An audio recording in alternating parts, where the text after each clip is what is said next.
It's time to get out and about. We'll beat castles in the sky. We have the perfect bag for you. Ladies and gentlemen, I bring you iOS Today. iOS Today comes to you from Twit's LastPass Studios. You're focused on security, but are your employees? LastPass can ensure they are by making access and authentication seamless. Visit lastpass.com/twit to learn more. Podcasts you love. From people you trust. This is Twit. iOS Today is brought to you by Zapier. Zapier connects all your business software and handles the work for you, so you can focus on what matters most. Right now, through the end of the month, go to zapier.com/iOS for your free 14-day trial.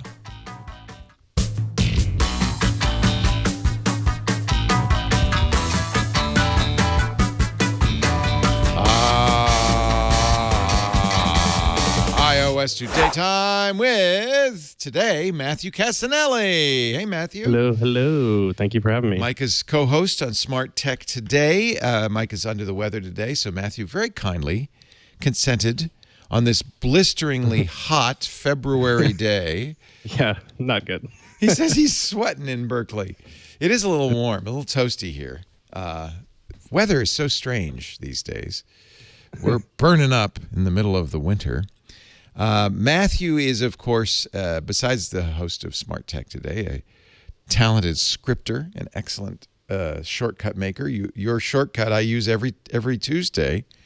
I say, tell Mike I'm leaving, and it sends a little shortcut out. I was curious if you were still using that every or not. So Tuesday. Good. Nice, that's awesome. Except today, I didn't want. Poor Mike is not feeling well. Yeah. I don't want to wake him up. Actually, I should have, just to make him crazy. You know what? I'll do it this afternoon. That's what. I'll do, just to really drive him crazy. Today, and we had picked this before.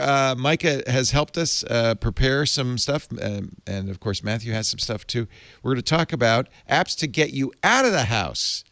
There's plenty of apps to get you into the house, Netflix and chill, but these are apps that'll help you get out and about. And I'll start with one that Micah picked, which I really love the idea of. It's called Geocaching, and I guess I have to sign up. So have you ever done this? Not with this app, but I did like 10 or 15 years ago in Portland. Really? I remember going to just because geocaching was a thing then, and I don't remember exactly if we had a GPS or what, because this was before in the earliest days before smartphones. And I remember this 20 years ago because we'd have geocachers come to Tech TV. You'd use one of these handheld GPS devices. And really in those days, geocaching was a lot harder because all the thing would say is, they give you compass directions and you'd have to kind of figure out your way around there. Now it's maybe a little bit easier than it used to be. But the idea is you don't know what's there, right? How would you find a geocache?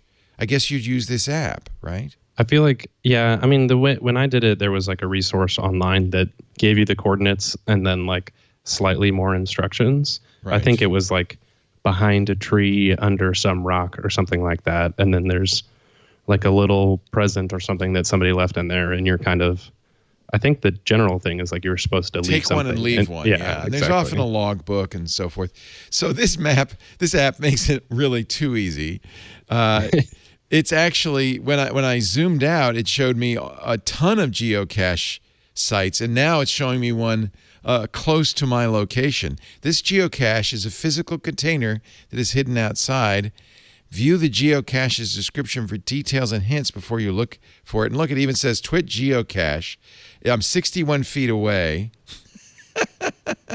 Difficulty 1, terrain 1, size small, placed by Twit TV. August 14th, 2017.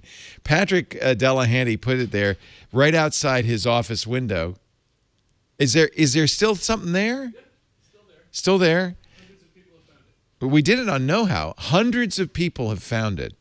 And so do they take something and leave something? Sometimes, or they just sign the log. Or just sign the log. Okay. This is wheelchair accessible. Dogs are allowed. This is nice. This app shows you everything you need to know. And you can even get a hint or a message. Do we have a hint? Yeah. The coordinates are 39 minutes into the episode of Know How. Once you've those, the cache is easy. See, this has become way too easy. You don't have to watch Know How anymore. We did a whole episode on, there it is, geocaching. Patrick did it with, who is that? Oh, Brian. Good looking fella. Thought, we don't have anybody that good looking here. So this goes a little ways back in time, but I think this is a lot of fun. So that's when you guys put it out there. You even showed what it was. It was me. It was a Leo bobblehead. Is that? That's long gone. Yeah. Geocaching is fun, and it's a good way to get out and about, you know? Did you ever find anything interesting, Matthew? Not near me. I think at the time, I think it was like one of those soldiers with like a, what do you call it? A parachute on it that you could cool. like throw off, and then it would just like kind of float down. I feel like I remember using it twice and then messing it up. Wonderful find. So according to this, and I guess, Patrick D., you're a member of Geocaching. So this is the official geocaching app. You've been a member since 2004. And this has 45 finds. So you said there's more than that, though. So they're not all logged. Okay. Oh, this is you. Oh, so you've found 45 things. So this is your history. You've hidden 3 things. And what is TB logs? Travel bug logs? You can leave things and track them. Okay. So that's cool. So that's actually a message from the hider. So this is really pretty cool.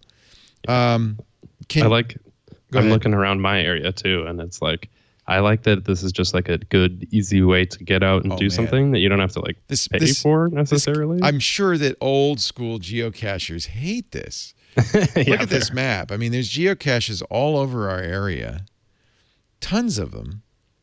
And this makes it super easy to find because you just say, well, here's where I am, and it'll show you the one nearest to you right there.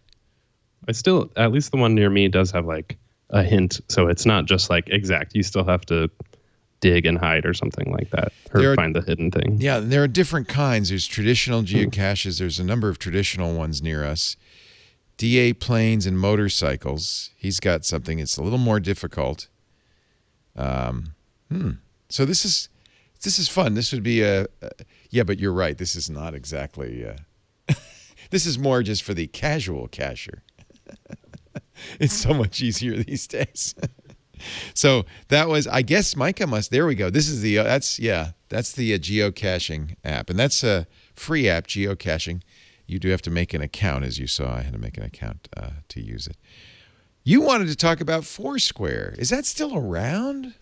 Yeah, it's still kicking. I think it's not necessarily like it split a while ago into Foursquare and Swarm for like the whole check-in social activity part, but I might also be like living in San Francisco. Foursquare is still great. Maybe not elsewhere around the world or something like that, but I've always preferred Foursquare over Yelp because I like tips, and I like it uses the data of people actually going, not just like 1 star, I didn't like my waiter or something like that. So I always found it just like more reliable that way. Foursquare was launched at South by Southwest, I don't know, 5-6 years ago. 10? I think it was like 10 years Has ago. It been that long? And we were dedicated users of Foursquare for a long time. We fought over who was the mayor. Patrick was for a long time the mayor of our studio, which always annoyed me. Lisa would fight back and forth with check-ins and so forth. And then they split it off, and then you had to start using Swarm to do the check-ins. And I feel like, in a way, Foursquare somewhat betrayed us because it turned out that the whole thing was some sort of plan to create a giant geolocation database with reviews and so forth. And what's interesting is for the purposes of this show, I hadn't used Foursquare in a couple of years. I downloaded it and immediately knew, oh, it's you again. It even has my picture. And here's this, I don't know if it's creepy or not, semi-creepy thing. It knows I had dinner last night. I wasn't running the program. It knows I had dinner last night at Cucina Paradiso. And it's saying, what did you think? Well, I actually Did you have it on your phone at the time, or you just weren't? No. It wasn't open. I did not. Maybe it's using like the phone's location. I feel like it's, How do it know? So, I think that's their big thing in general. Once they switched from Swarm, they basically were like, we don't need you to check in. We can just kind of tell that you were already there, and then you just need to confirm it or not. Yeah. So I think that's why it was like the whole social aspect was just like weird to some people, but the like Yelp side of it is still useful. Yeah, well, yeah. I mean, now that they have all the information, you might as well use it. But so. For instance, it said, "Oh, you're near the Twit East Side studio," and this is the picture. It's got a rating. I don't know why it's only 7.3. Somebody obviously hates us. Well, that's just how many people show up. It says rated 7.3 out of 10 based on 193 visitors. Now, here's the thing that Apple in the new iOS 13 is always saying, "Hey, this thing's following you around," and of course, Foursquare noticed that. It said, "You're missing out. Turn on always allow in your location settings so we can let you know about great spots in your area you might want to try." That's going to be up to you. Hasn't this been a weird thing? I could swear that since iOS 13, I've never seen the always allow option. No, they don't put it in anymore. You have to actually go to settings. Okay. That's right. And that's what they're saying is, don't just say always allow while allow while using app. Those are the two choices the pop-up will give you: allow while using app or don't ever allow. And then if you want to always allow, like even when the app's not running, Apple makes it hard. You have to go into settings and turn that on. Yeah, that's good, I guess. I don't have any dislikes, but there's only 89% likes and 11% it's okay. I don't know.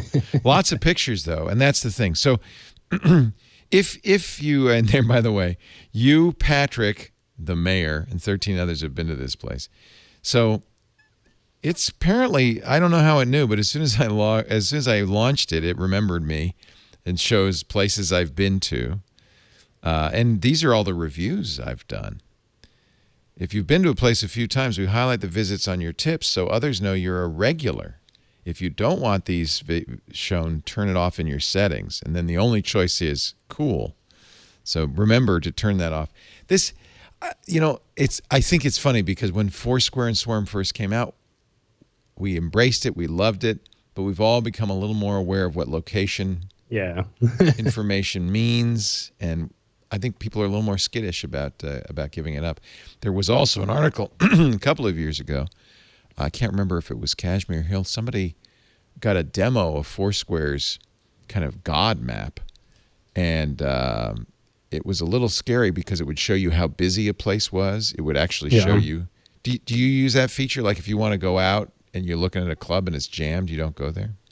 I mean, not the clubs that I go to all the time. No, I do not go to clubs. But I think Google Maps is usually what I go for there because theirs is pretty reliable. Yeah. But I think it's definitely really good for businesses because they can get all of that information. I think what's interesting about Foursquare, at least, is, I mean, hopefully you know that this is happening and it's kind of like you're choosing to and getting some value out of it versus something like Google Maps where it's just always tracking you no matter what, and it's not necessarily making the experience that much better just for you specifically. Like that's why I prefer it. You have a good point because comparing this to Google Maps, I just went to the lists section and it's showing me lists of things that are related to my location. And this is something people ask me all the time, where should I get oysters since we're near Tamales Bay? And this is what I tell people: go to Hog Island Oyster Farm, and that's the very first. There's Nick's Cove. These are places I recommend. So I think this is kind of getting the locals' take on anywhere you visit, and so I have to say, this is not a bad thing, and maybe it's funny how it still somehow knew all my history. Everywhere you've been. I think also the platform was like way better when I became friends with two separate people who just wrote tons of reviews and go to, like, one person was like a copywriter, and so she would write like these like really good tips, and it's always just like, well, yeah, I'm going to go there because if they've been there, like the social proof actually is good, where it's like, oh, I know that this person has been there, which usually means it's like they wouldn't go to a bad restaurant or something like that. I'm really puzzled that it does not. Do you think we had a dinner of the engineering team. You think somebody must have checked me in, maybe, John? You think that's what happened? Because how did it know? I don't have Swarm or Foursquare on any of my devices anymore. And somehow Do you go there often? No, I haven't been there in a while. Yeah, I was gonna say I'm iOS thinking- has the common locations that you visit, and maybe it could detect that. But yeah, that's not great. Somehow, I wonder if maybe I have Swarm on my Android device. Maybe I forgot to take it off there. I think somebody narked on me. I think somebody I had dinner with. Maybe Russell still uses it. Checked me. It must have checked me in. So this is something. It's so funny. But I agree with you. I was going to show Google Maps, and it's the same thing. It has this, and by the way, Google Maps has the new icon. I don't know if you've seen it. And the new UI and so forth. And it will show you roughly the same things. And in fact, I can even look at my timeline. And I let Google Maps know where I am. So I don't know why I'm so upset about all this. Yeah, Google Maps told them. Yeah. So maybe Google Maps told them. Yeah, that might something like that. I mean, I kind of like especially this. with Android. I'm not totally sure. This shows all the places, I've been. In fact, even, I apparently visited the Little Mermaid in Copenhagen, and that was many years ago. But it still has, here's the seaplane harbor in Estonia, and is that Foursquare or this Google is Maps? Google Maps, and that's because I consciously, and I guess everybody should be aware of this. I said, yeah, always on, right? Not only when I use the app, because I want this. I love having all these pins in all the places I've visited. You've been way more places than I've I have. traveled a lot, and so I like having all that. In fact, I feel bad when it's not complete, but apparently it's very complete. So I don't. That's another thing that happened to Swarm and Foursquare is Google Maps. Yeah, I think it was definitely more novel originally. Yeah, and just like the technology wasn't there, but now they can track you anywhere at all times. So speaking of tracking, there's a very popular. There are a whole bunch of different apps that you can use for tracking your exercise. Do you exercise, Matthew? Not enough, I would say, but I have been using these a lot more. I've tracked, I think, every single walk that I've taken since I've owned the Apple Watch. Nice. So whether or not that's actual exercise is a different question. Yeah, and maybe it was my Apple Watch narked on me. I don't know. Somebody narked on me. The run app that my trainer uses and recommends, I don't run, so I'm not an expert, but I've heard a lot of people. There's Runkeeper. There's a whole bunch of different apps, but Strava seems to be the one that a lot of people recommend. And it's not just for running. It's for every kind of outdoor exercise, including your walks. This was a little bit in the news, though, you may remember last year, because it's widely used by military personnel. And the Pentagon had to tell people to turn off Strava because we were able to see where secret bases were because there were a lot of run tracks. Now, in order for that to happen, you have to not only be using a run tracker like Strava, but you have to, say, publicly share my runs. But people often do that because they're proud of all the running they do. And apparently a lot of military personnel were doing that. And although it's not always useful because, remember the story, the Russians thought there must be a secret room in the Pentagon because they saw a lot of officers congregating in this area. And it turns out it was the hot dog cart in the courtyard. So it isn't always useful, but the military has said all of a sudden, we don't want people using fitness trackers that log your location to the outside world because spies are using it. So Strava's another one. Strava's definitely on my list. I have a couple of runner friends who've been trying to get me, but they're like, just sign up for a marathon. And I'm like, I don't want to hurt myself. Yeah, and then I also have another friend who he's like a bike rider, and it's like every day it's like 60 miles up into the hills and stuff like that. And he's like, great morning at 5:30 a.m. And I'm just like, come on, man. But that's the point, isn't it? Yeah. And that's why everybody gets in trouble because part of this is telling everybody, I'm up at 6 running. What are you doing? Yeah, exactly. It's the I'm better than you app. Yeah, I'm better than you app. Strava. Here's one that we used in Hawaii, and I wish this were available for everywhere. There's a whole category of apps now called GPS tour apps. The idea is your phone knows where you are, and as you're driving around, you could have a tour guide on the phone tell you what to look for. The one we used a couple in Hawaii, Shaka Guide and GyPSy Guide. GyPSy Guide is all over Hawaii and Canada. I'd like to see them all over the world. This is their Las Vegas driving tours.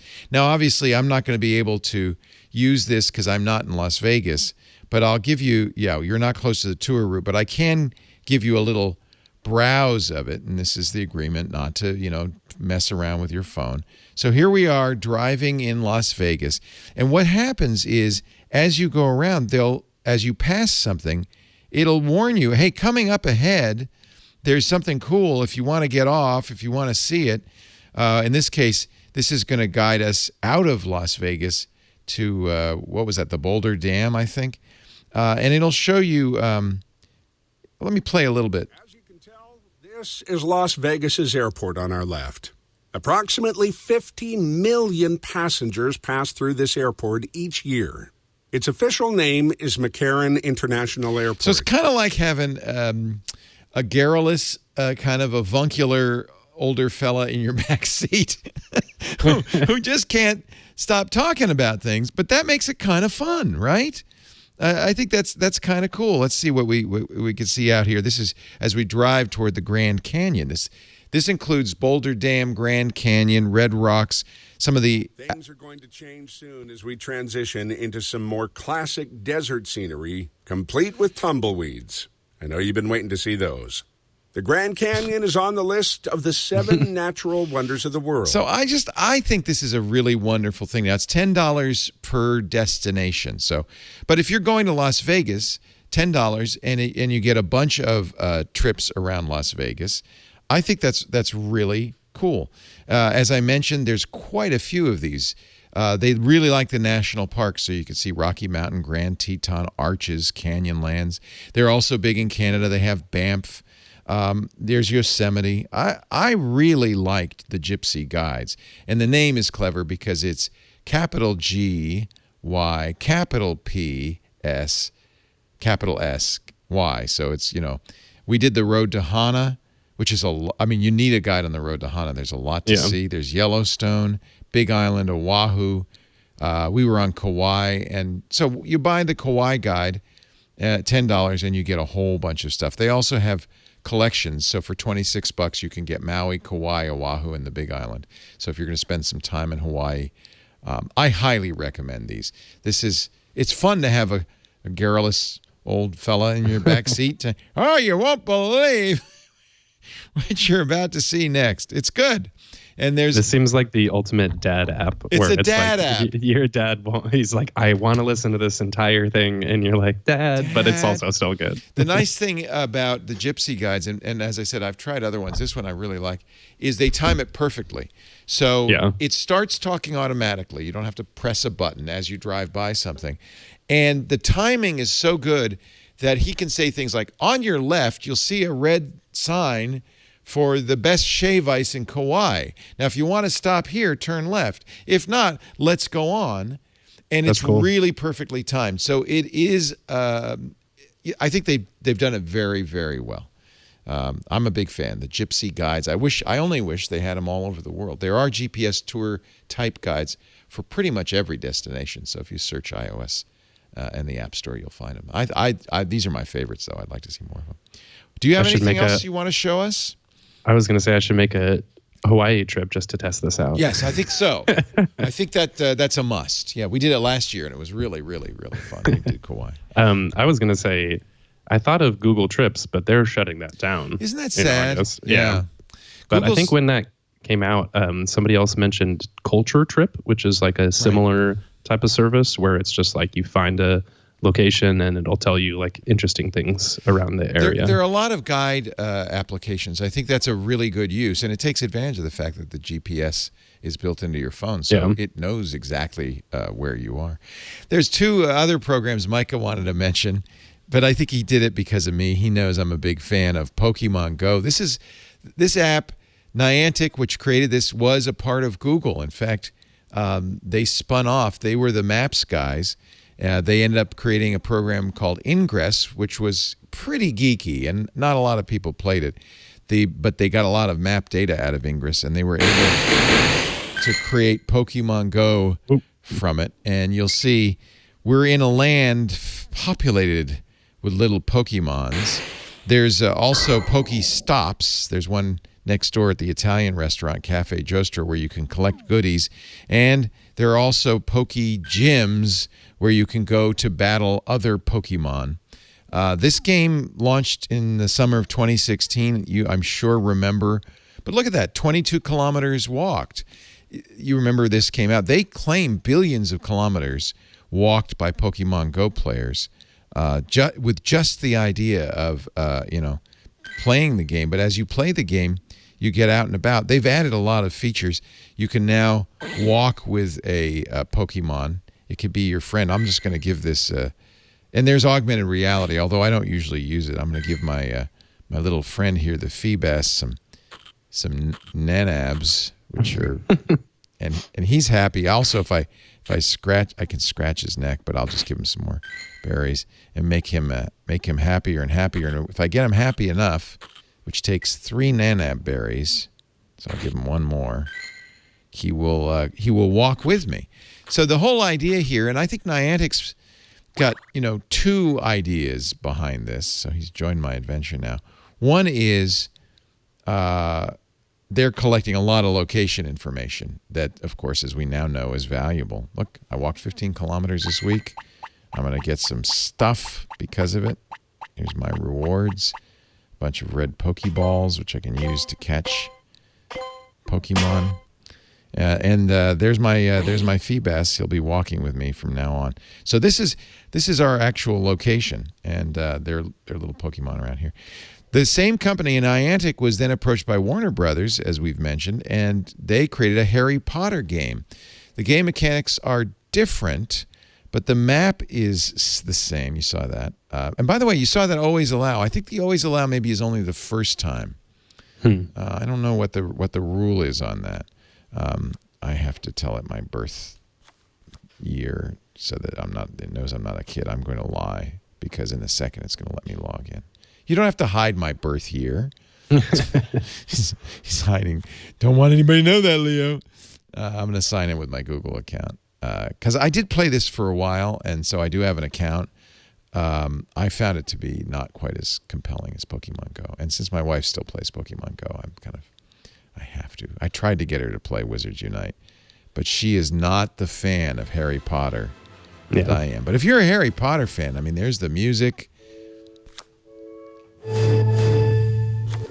Harry's sending me messages, and you see it's similar but different. Like here I am in the same location, right?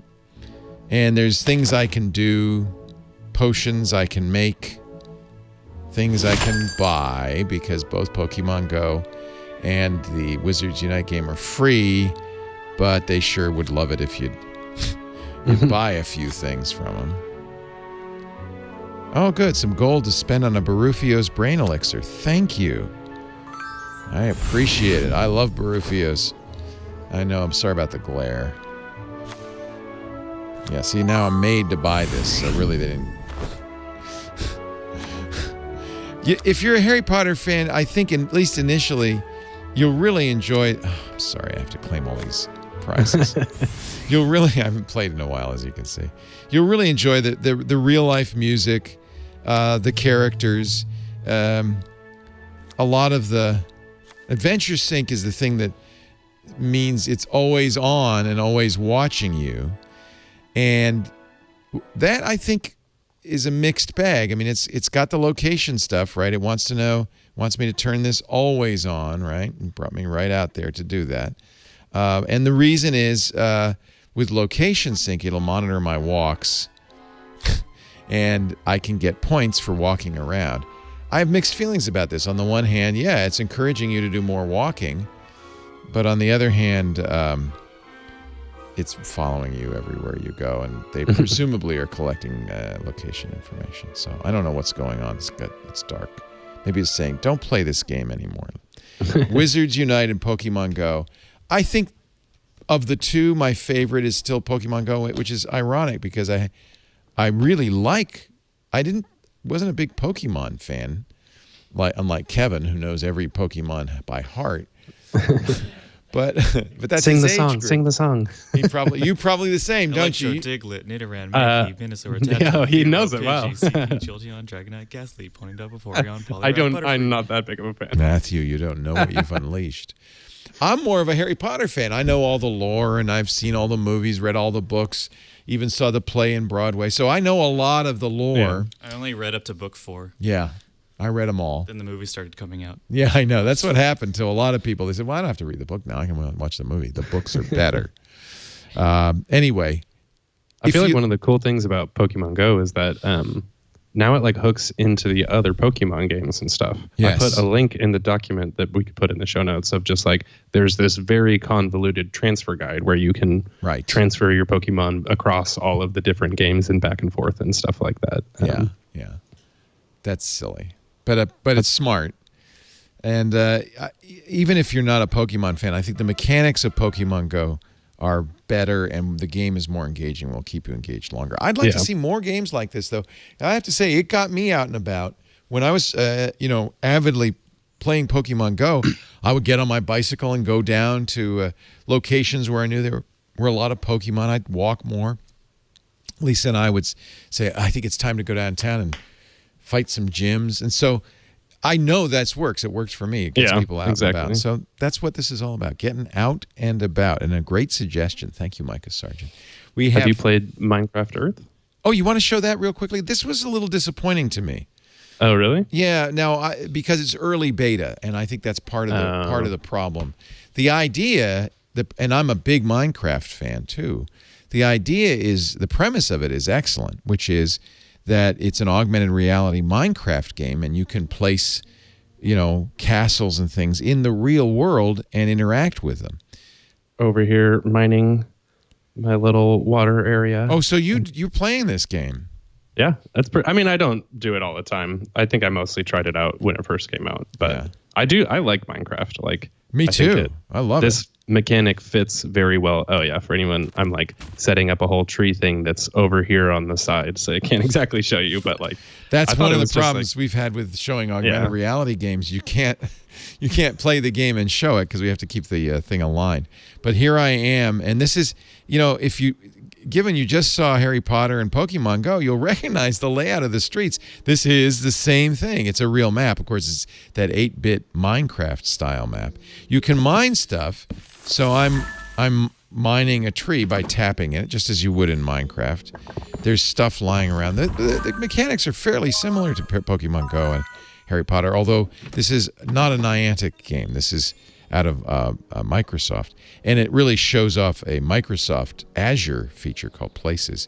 So I can craft some stuff. I can craft some steps. I like that. I don't even know how to do this.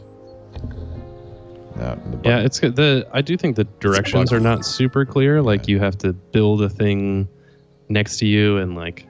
Well, yeah, and the thing is persistent in theory, right? Because so I can place. Let's place something. I only have this one build plate, which I've kind of messed up by digging in it. Yeah, me too. I have to get to level 5, but let me place my build plate. So it needs the camera. Let's see if we can do this. And it'll see the flat table. The other thing is, and I noticed it has not improved. In the early days, it was really laggy and slow, and it's a little bit better. So if I press place here, you're like in the water right now. I know. This is you can kind of see I've placed this on the table, and it is a real Minecraft world because I can hit it and mess with it and do something.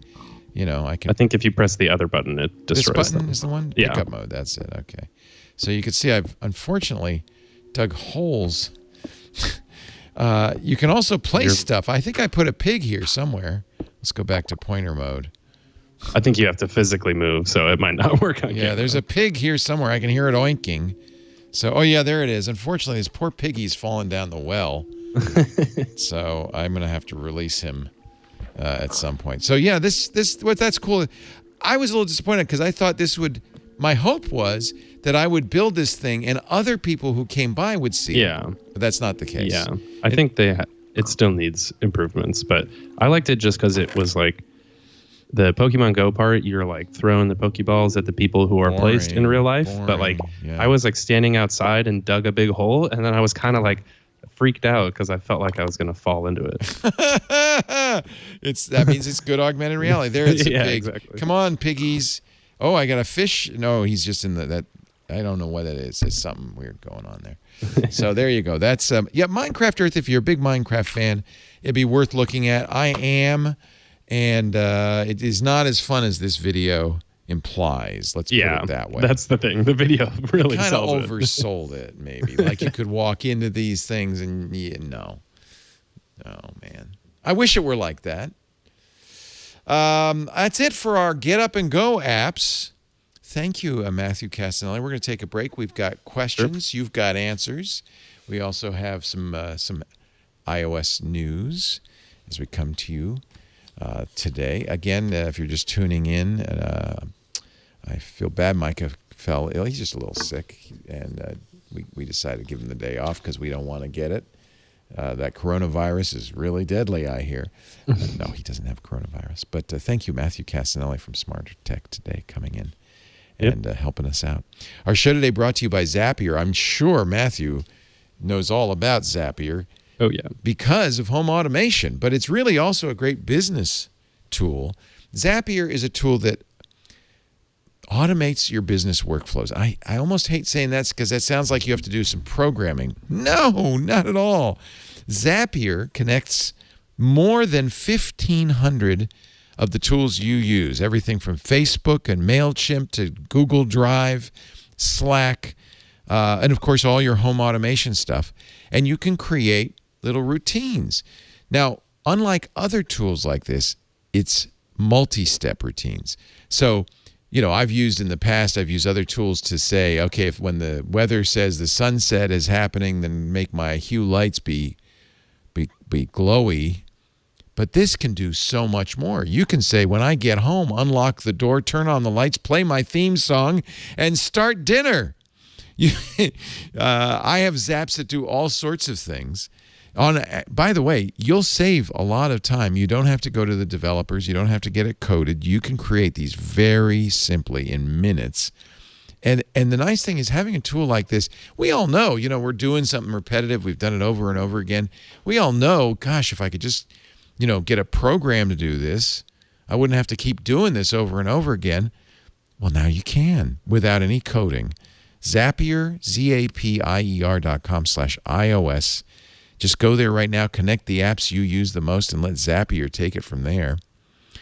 4.5 million people use Zapier. It's my absolute favorite automation tool. And on average, those people, each of them saving about 40 hours a month. That's a whole work week. You don't have to work. It makes your life simpler. Are you in sales? Engage leads instantly. Automatically import new customers. Notify your team about opportunities. Yes, it works with CRM programs like Salesforce. They all integrate together, which makes it so cool. I'm always looking for ways to automate my life. We use it in our workflow here. I mentioned before that I have a workflow for Karsten for all of our shows. Micah uses this as well. When I highlight something in my newsreader, it automatically goes to Pinboard. It automatically posts to Twitter.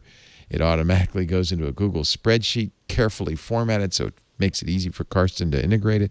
Look at all of that. I mean, just everything you use. Trello, everything you use. Airtable, Instagram, all the social networks, Dropbox, YouTube, Shopify, WordPress, Zapier, Zapier.com/iOS. 14-day trial. Now through the end of the month if you go to Zapier.com/iOS. And we thank Zapier for supporting our podcast. And we thank you for supporting our podcast by going to that special address, letting them know you saw it here. Zapier.com/iOS. All right. Time to hit a little news of the day. Or do we want to do, I can't remember. Yeah, news first. Then we'll do some questions, Matthew. Sure. Then we'll put you to work. I'd love to know any comments you have on any of these stories, though. Totally. This is a big one, I think. This Xcode got updated to 11.4 last week, and they've now added a feature which means and I think this is going to be huge. When you buy an app on iOS, for instance, you'll automatically get a universal app for tvOS and macOS, or vice versa.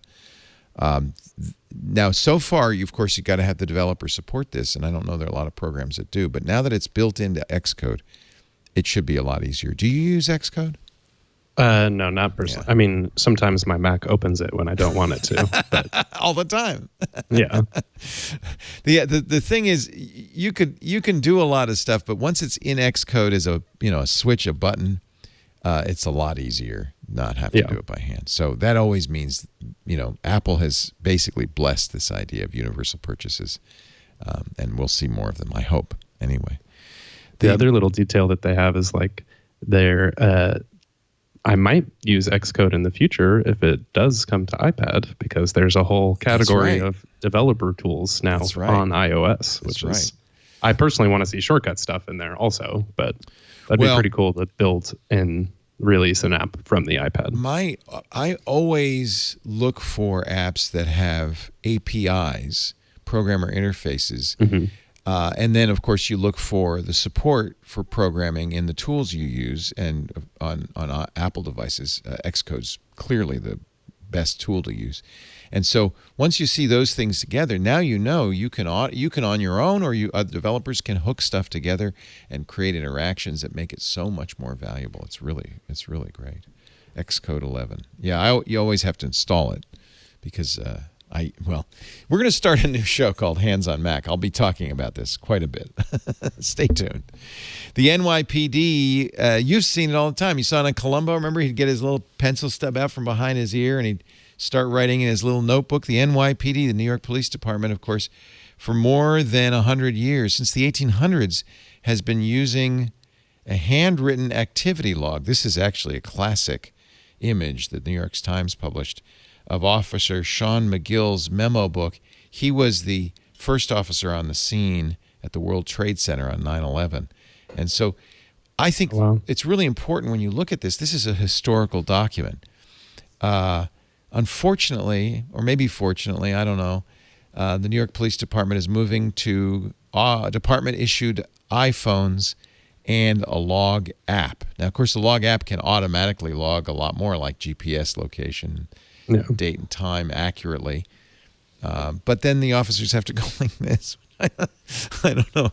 I guess they'll do voice. I wonder if they'll do voice recording. I think that might be maybe even more useful. But big shift for the NYPD. They're gonna go digital. And you remember how well that worked in Iowa. I think it's always good if you can use an app. I was just going to say they're going to need to carry around like battery packs all the time. Yeah, no kidding. February 17th, the transition begins to an app on an officer's department-issued iPhone. Yeah. I guess this is a good point. Somebody said no cop is going to write anything down that will incriminate himself. Right. So maybe an automatic recording is a little bit more useful. That's a good point. Another nice feature that's coming to iOS 13.4, that's not out yet, but it's in beta. Support for a feature called Car Key, one word, that if your car supports it, will allow you to unlock, drive, and share NFC car keys.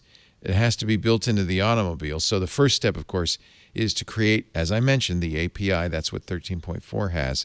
And presumably, auto manufacturers will start doing it. They jumped on CarPlay, so maybe they'll jump on Car Key. My next car, I'm going to get it later this year. I already put a reservation down. As I've mentioned before, is the Ford Mustang Mach-E, their new electric Mustang. Oh, nice. And it has an app, the Ford Pass app, that unlocks the door. There's no key. You can start the car, do everything from the app. That's a nice feature. In fact, because of the app, they didn't have to put handles on the door. They said, well, the door just opens when you walk up to it. Because you've got. Oh, yeah, that was the one at CES. Yeah. Nice. Very cool. Very cool. So apparently Apple, according to 9to5Mac, is working with some car manufacturers to implement Car Key. And it's one of those chicken and egg things. Couldn't happen until 13.4 comes out. Once it comes out, we'll see. I love this. Of course, it's got a PIN code, which keeps it secure, even if you lose your phone. To use card key, you'll hold your iPhone or your Apple Watch up to the reader in the car, and it'll work automatically without requiring Face ID, which is kind of intriguing. I wonder if it'll be possible to say, no, you have to have Face ID. Yeah. I like the idea, though, that you can share it, and maybe that's why that they don't tie it to your face, because you can share. I can't drive my car right now because I'm the wrong person. yeah, exactly. So I could say, oh, my wife could say, where's the keys? I said, well, I'll share it with you from Car Key. I think that's kind of cool. Yeah, I'm all in on NFC right now because Shortcuts has a trigger for when you scan NFC tags, you can like launch things. And so I've seen some people put them in their car so that when they get in, they can like log their mileage or something like that. And some cars have a little NFC. You'll see a little logo. My car does. It has a little NFC logo. Nice. And I don't know what will happen. I guess all you really get when you hit NFC, tap an NFC thing is a number, and it's up to the phone to say what to do with that number. So you could set up Shortcuts with that. That could be the one that triggers Micah saying you're on the way. So that's a good idea. Yeah, you don't even have to find it and run it. That's a good idea. Also in 13.4 people always scan through the source code of any new beta to see what's in there. And in the beta code, there is a mention, apparently, of a new Apple TV hardware. The code name T1125. The current Apple TV is J105A. The HD model is J42D. So not sure what the T means. Maybe it's inside a TV. We have seen some TV sets turn on in the Apple TV feature in the TV set, so maybe this is related to that. I don't know. Yeah, it's saying it has like the same hardware architecture as like what the current iPhone's one is built off of. A12 or A13 Bionic. Yeah, so I would love wild. Like I play Xbox games, and I would love console level games on Apple TV. Like Apple Arcade is very good and it's getting there, but I want to see like specific titles that I can already play on like Apex Legends, I think is one that got really big this last year that's free. Yeah. And I was like, we're going to see it on iPad this summer, and then it didn't happen. So I hope that's this year, because stuff like that, like cross-platform play stuff is very cool. So it's also the hot thing these days. So I have a feeling that, thanks to Stadia, xCloud, Sony's PlayStation online solution, GeForce Now just shipped. I'm sure Apple wants to do something like that, and having more powerful processors and more devices is a step in that direction. Yeah. According to Strategy Analytics, which watches, because Apple doesn't tell anybody how many Apple Watches they say they sell, but Strategy Analytics has a variety of ways of measuring this stuff. They say Apple Watch shipped 31 million units in 2019. 31 million, which means it's actually bigger than the entire Swiss watch industry. Swiss companies like Swatch shipped 21 million watches last year. Wow. That's amazing. Bigger. It's the biggest, 36% year over year growth. And and by the way, the Swiss watch industry down 13%. Who was it? Was it Johnny Ive who said, I feel bad for the Swiss watch industry when the Apple Watch came out? I just found this article from 2014, why the Apple Watch is a gift to the Swiss watch industry. No, not the gift, not the gift that keeps on giving, but not the right way. Not the right way. Remember the problem that iPhones had where if you had an old battery, they would slow down, and Apple kind of admitted, yeah, well, we're doing that. We're doing it to protect you because you don't have enough juice.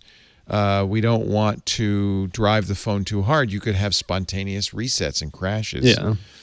I thought that was a good explanation. Apple did change the way it did things, and as a result, remember, they offered that low cost, I think it was $39 battery replacement program. Yeah. That was Apple's mea culpa. Well, they're not done paying. France has just fined Apple $27 million for slowing down iPhones, and it will have to display a notice on its French website for the next month saying, oops. How do you say oops in French? $27 It's both annoying and nothing, because 27 million for Apple is nothing. I'm sure they spent more than that on the battery replacement program. But I typed it into Google Translate, and French "oops" is O-U-P-S. Oops. It's pronounced exactly the same. Whips. Oops. Big story. We'll be talking more about this on MacBreak Weekly right after iOS Today. Actually, it's not right after iOS Today. If you're watching live, Samsung is going to do an event, then MacBreak Weekly, then Security Now. So we have a jam-packed day today. But we will be talking more about this. Motherboard just posted a kind of a scathing article talking about a number of email companies that are going through your email to sell data to marketers. People criticized Gmail for that. Google actually abandoned that procedure a couple of years ago. They no longer scan your Gmail for marketing purposes. Anybody who does anti-spam is scanning your mail. So it's not the fact of scanning the mail, it's what they do with the information. And Edison, which is a very popular email client, it actually said this in the privacy policy. So read the privacy policy, folks. They say it processes users' emails, scrapes the inbox for profit. Other apps like CleanFox and Slice. I used Slice for a long time. But I thought, Slice was a program that would say, your UPS package is on its way. It'll be delivered tomorrow. It was a handy thing for keeping track of receipts and so forth. But I knew it was a free app. And I knew, well, they're probably, this data is going back to them and they're monetizing it somehow. Edison is one of the email programs that do this. Some of the companies sell data sourced from personal inboxes, according to a J.P. Morgan document. Consumer purchase metrics, including brand loyalty, wallet share, purchase preferences, etc. So one of the things email programs can see is your receipts. They also can see your travel. There's lots of information. So if you're using a free app for email, or you're giving an app like Slice, or remember, what was that unsubscribe program? Unroll Me. Unroll Me. Got in a lot of trouble for this also. They're free for a reason. That data is valuable data. So just a worthy reminder. I use a service called Arrive I think it's powered by Shopify, because they're kind of already selling that stuff. And I'm currently scrolling through their privacy policy, because I was like, oh yeah, that'd be bad. And it's like, wait a second, I do that. So I'm pretty sure this one's not doing that. Edison was very upfront. I mean, it says in the privacy policy, we sell it for marketing purposes, but a lot of times they couch those things in terms that may not attract your attention. Things like, I always look in the what we do with your data, and they'll say things like, we share your data with other companies for purposes of improving the product. Yeah. Because we make more money. So this one does say we do not and will not sell it. So that's good. Yeah. It makes me feel better, at least. Even that's weasel words. Because sell it. Okay, they don't sell it for money, but they might pass it along for trade. There might be something they're getting out of it. They put it in quotes. What you want is, like we do not give your information to third parties, period. The sell word bothers me. It should say, we do not provide that information. We keep that secret. I think they were saying it says the sell as the term that is used in California law. So I think they might have made it like an overarching term, because people are like, well, I didn't exactly sell it. It's like, no. Right.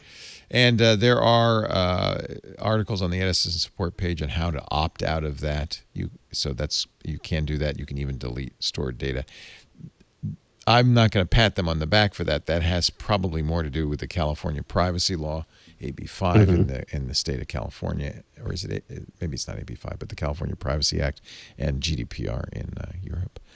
Are you ready for a question? I don't know the answer to this one. You said you do. Tom from Crystal Lake, Illinois, writes, I know there were reports about reminders syncing being broken a while back. I read that updating to Catalina on your Macintosh would fix it, but it hasn't.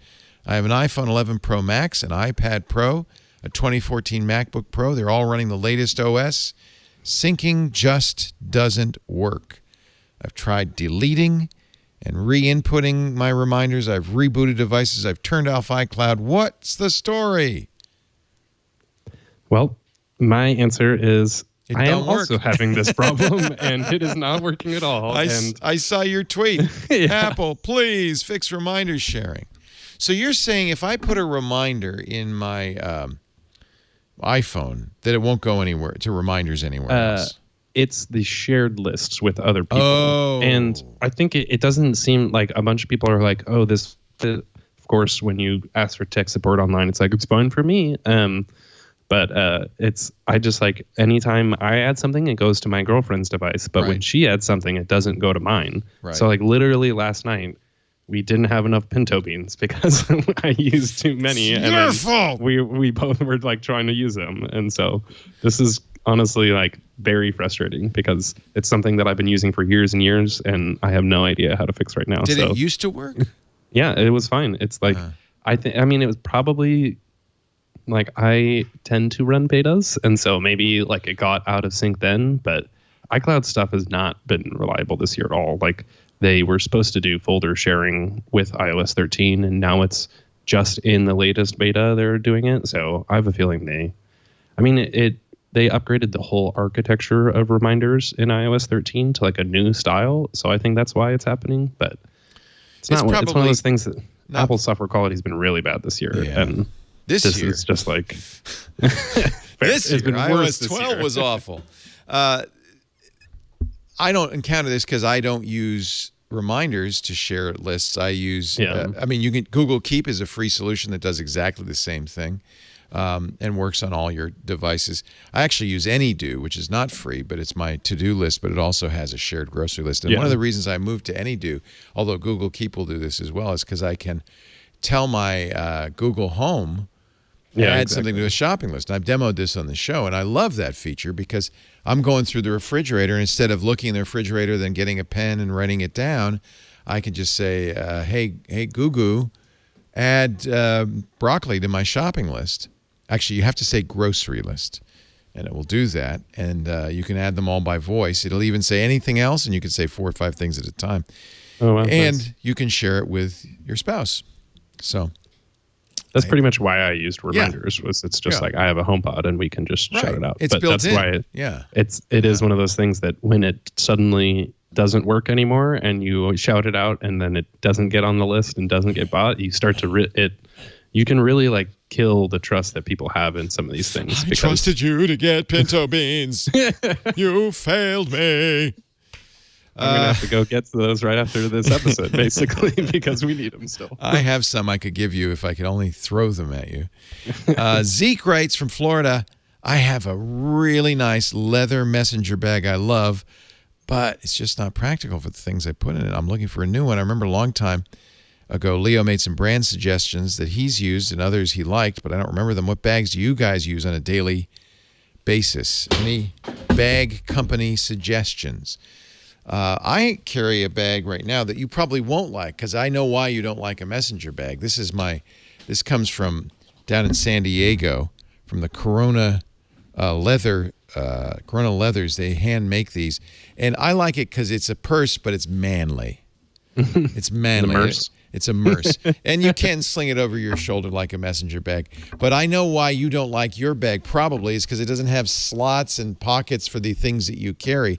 This has one zippered pocket, one slot, and then it also, notice by the way, how cleverly I have hooked my AirPods into nice. So it can't go anywhere. And I do the same thing with my keys. It does have a loop that you can hook things into so you don't lose your keys and stuff. And I put my wallet in the zippered pouch. But basically, this is kind of a free-form sack. But there are a lot of better choices. One day I showed my Toomey bag. If you like backpacks, Toomey makes some excellent leather, since you mentioned leather backpacks, that have all the pouches, the zippers, the slots. When I travel, I use my Toomey bag, and I'm very fond of that. They're very expensive. But they wear well because they're leather. And so that's what I carry with me on the road. eBags makes some inexpensive canvas bags that might be more appropriate for travel. They don't say, steal me quite so loud, and they handle travel very well. and they're much less expensive. So eBags is another place to look. Do you carry a bag? I do, and you also just dug at me a little bit because my good bag was stolen last year. Oh, because it was one of the Peak Design everyday backpacks. Peak makes excellent stuff. Yeah, and I have the sling now that I just use and then I have just like some cheap one as my main backpack. But otherwise, the big thing is I don't need a big backpack most of the time because I can fit my iPad and my camera, and I think even. This was also stolen, but I had a drone that I could fit like camera, drone, iPad, all, and just have a whole load out. But yeah, it was brutal. That is one problem with carrying a nice bag is it says steal me. And if you have everything in it, they got everything. So, yeah, that's tricky. We were parked in the Best Buy in Oakland. So probably like thefts there every single day. So that was partially, I'm not going to blame myself because somebody stole it, but still, it was pretty dumb. But now I also like have the fear where it's like we were driving to like Colorado and we're in the middle of nowhere and I'm like, someone's going to break into my car and steal my stuff. And it's like, that doesn't happen here. It does. Isn't it funny how you get PTSD if you're robbed once, you just always now kind of feel like I could be robbed at any time. It like destroyed my innocence. Yeah, they've ruined your innocence. Darn it. This is another place, expensive, but they make beautiful stuff. In fact, it's funny because I said, Matthew, there's a place in San Francisco that does great leather bags. And you knew immediately it was Waterfield. Yeah. sfbags.com. And they use beautiful leather and make really, really nice stuff. And I have a couple of very beautiful Waterfield bags. They're more stylish, but they make them all kinds, backpacks, slings, messenger style bags as well. So I would not hesitate to recommend them, and we have recommended them before. They're very attractive, very well made, and actually they're not horribly expensive as I look at it. This is the Vitesse messenger bag, $159. I always look for a company that not only makes nice bags but is kind of tech aware, because most bags don't have all the pouches and doodads, and as you can see, this company is pretty tech aware. They know what they're doing. sfbags.com. They've got like Nintendo Switch and Switch Lite carrying cases and everything. So, and apparently they also sell chocolates. So, wow! This for Valentine's Day. It says for Valentine's Day. Yeah, I'm a big fan. Oh, when they say chocolate, they mean chocolate leather. Yeah, I'm a big fan of these SF bags. I think they really do a nice job. So there's a couple of recommendations for you. Are you ready to put on a silly hat? Yes, I only have one. Well, go ahead, put yours on, because in solidarity with you, I also have. I don't know how this is going to work with my. We're getting out and about. Oh, that is a nice bicycle helmet. Who makes that? Nutcase. A case for your nut. I love my brain. That's good. I actually, when I ride, I wear a Livall, Livall. They have Bluetooth. This looks fabulous. Enabled helmets. Both of us really don't look good in these. Is that BB-8? Yes. Oh, that's awesome. It's a BB-8 helmet. When I heard you were wearing your bicycle helmet, I said, well, we're going to both get out and about. Kids, always wear your helmet. Even if you're just walking, always wear a helmet. Show us your app cap. Actually, I'll show you talk. Sure. Sorry, I was trying to clip it. Doesn't work. No. The app is Endel, which is a like soundscape type app. So it basically makes like ambient noise effects, and then there's different modes: relax, focus, on the go, and sleep. And like on the go, we'll use your heart rate and stuff like that to tune the like pacing of it. It is a little bit pricey. It's like $6 a month. $50 a year, or I'm pretty sure I accidentally paid $90 for the lifetime one, and I was like, well, I might as well use this now. I own it. Yeah. But I actually find it's amazing. Like I've used it to like take naps, or one of my friends described it as like when you want to listen to a podcast, you like your brain goes out, and when you want to listen to music, it like lifts you up. But this is sort of like focusing in. So like when you want to just like focus on something, but especially with AirPods Pro. Sorry, I look so ridiculous with this on. Nope, you have to leave it AirPods, on. It's looking like, ridiculous just, like, is part of the show. Cuts out everything, and then it's like a nice I really like it. I'll have and to the try it with my developer is AirPods. nice. Yeah. So it says it's personalizing it to the inputs in real time, my location and my movement. Yeah. So if you walk around with it, does it? Yeah, it'll like speed up as you go on a walk. It'll kind of like match your heart rate, I think, as long as you have the Apple Watch. And then Okay, there's so I'm also gonna sign like, up for the free trial. Otherwise, $25 a year. oh, maybe they changed the pricing. Or maybe you just bought more. Yeah, on accident. But it's like, So now it's saying, what are you up to right now? Relax, focus, or sleep? Let's try focus. yeah, that's the one I use the most. It says use headphones. Oh, this is beautiful. So you don't have any other controls. I can't. You can like tap to make little sound effects, but it does. I think one thing that's also kind of, oh God, I'm losing my hat. I'm glad that wasn't on camera. Oh God, that totally just distracted me. Oh yeah, so it says it's kind of like a good way to be aware of your circadian rhythm, because it's like it has, especially on the watch, it shows you like the flow of where you should be in the day, and then it's like right now is like your energy should be at the highest. Oh. So like focus in and stuff. It's actually like very impressive. Well, let me hear relax. So we were doing focus. This is now relax. So and there's a sleep one. So if you want to sleep. Yeah, and it's fairly subtle and takes a while to. It's it's not just like over blasting time. you. Yeah. Cool. This fun. Is welcome to your private acoustic environment. Morning energy surge. Oh, full natural light. Okay.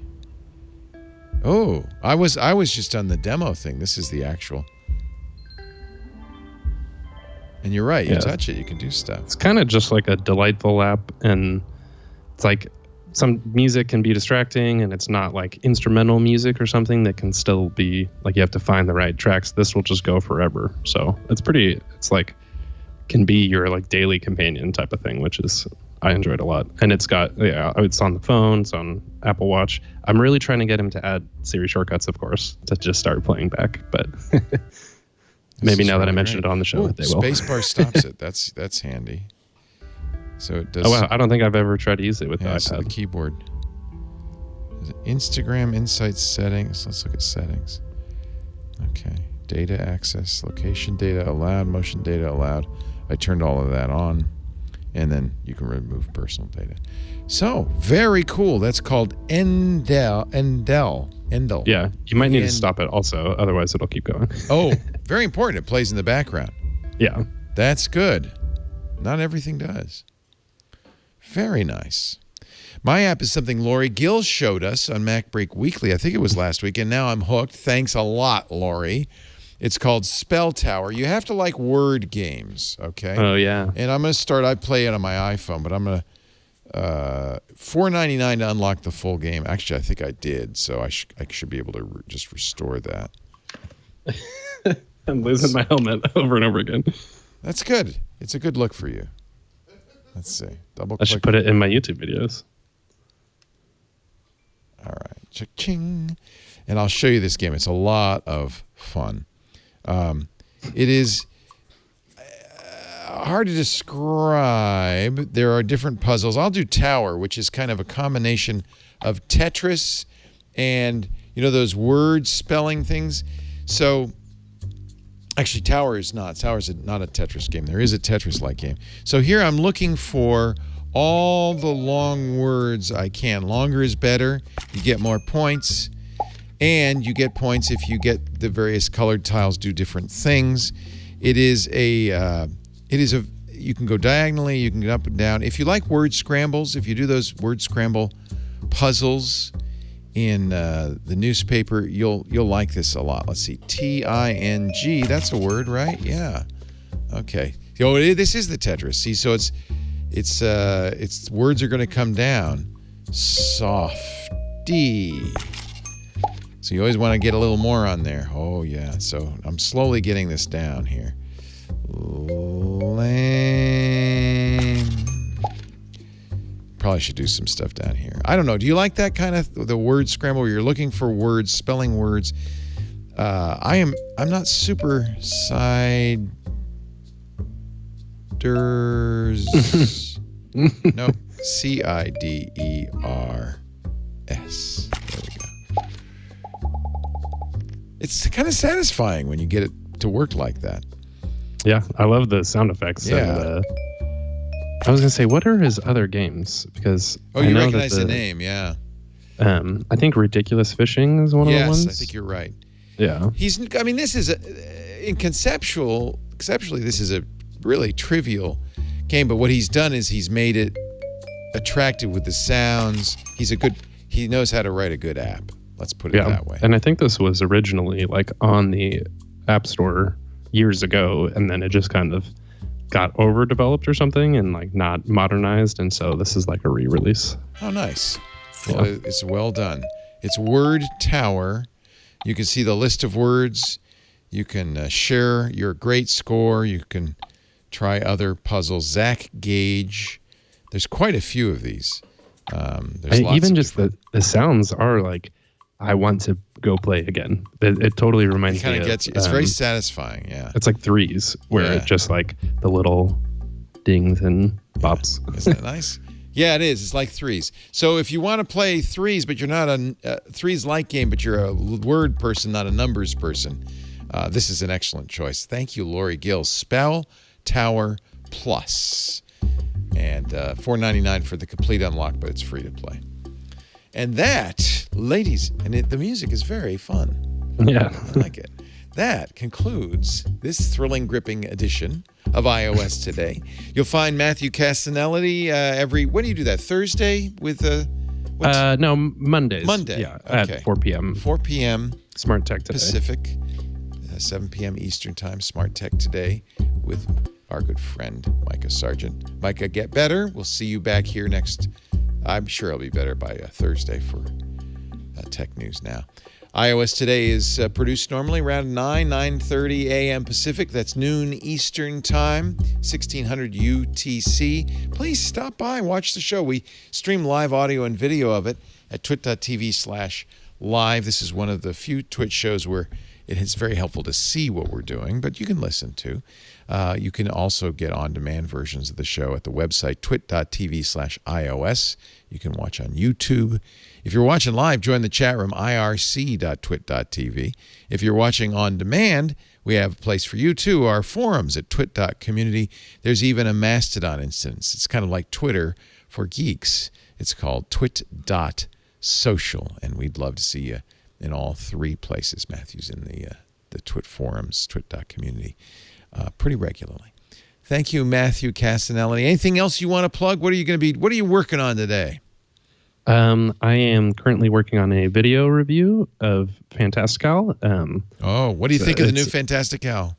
Pretty sweet. I've always loved the calendar sets feature, and so having it everywhere now is nice. But the whole subscription thing is a bit of a hard thing to swallow for some people. So that's hopefully why a review is worth watching. Good. Yep. But I also I just made a cool shortcut for Smart Tech Today that I'll try to recreate for this one, where when you're listening to the podcast in Overcast, it can find the current time and then open into the YouTube video for the show at the exact moment. Oh. So you could kind of be like, what are they? They're like talking about this cool app. I want to see it. And then it only goes one way right now because YouTube doesn't provide their shortcut, right. But it's pretty fun. And I already convinced like multiple other developers to support this. So it should be universal soon. This is exactly what I was saying, which is it's fun to listen to iOS Today. It's convenient, but sometimes you want to see it this way. You just press a button or you say, Siri, show me that. And you could get the video and you could see it. Yeah, I love that. That's great. Thank you, Matthew. Yeah, no problem. Show me this clip. Where can we find your lovely shortcuts? MatthewCassinelli.com. And then I do have a whole like collection of over 150 there on the shortcuts library button up at the top. But yeah, I'm posting all the time, doing live streams and stuff. So it's all getting funneled through the website, and you can find it there. MatthewCassinelli.com. If you want to ask a question, it's easy. We'd love the video questions, so don't forget if you have a question, if you just record it and give us your first name and city. You're not from Indiana, unless you are, and send it along to iOS today at twit.tv. We really appreciate that. We will see you next time from our beautiful Twit LastPass studios in Eastside Petaluma, where there are lots of Pokemon all the time and a geocache right out front. So come visit us. Thank you, Matthew. Thank you, everybody. Yeah. We'll see you next time on iOS Today. Bye. That's fun. Got to go get my pinto beans.